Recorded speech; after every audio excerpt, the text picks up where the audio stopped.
King of All Kings, a story adaptation. Original by Joseph Jacobs, the year 1890.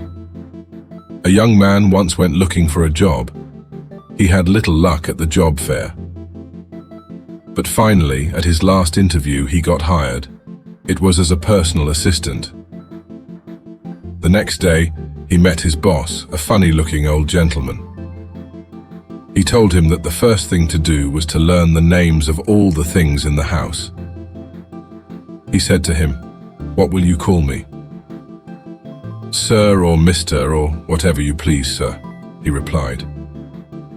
His boss said, "You must call me King of All Kings." "And what would you call this?" pointing to his bed. "Bed or couch or whatever you please, sir."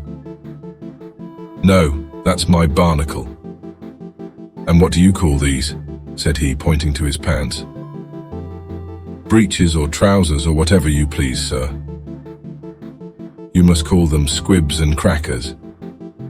"And what would you call her?" pointing to the cat. "Cat or kitty or whatever you please, sir." "You must call her white-faced simony." "And this now," showing him the fire, "what would you call this?" "Fire or flame or whatever you please, sir." "You must call it hot crackles." "And what this?" he went on, pointing to the water.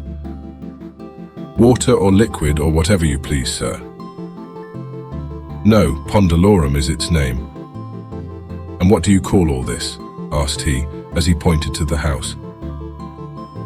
"House or residence, or whatever you please, sir."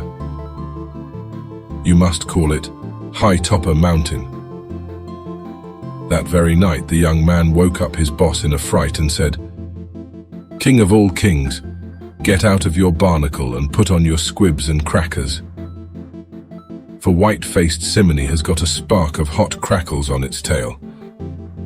And unless you get some Pondalorum High Topper Mountain, we'll be all on hot crackles." That's all. The end.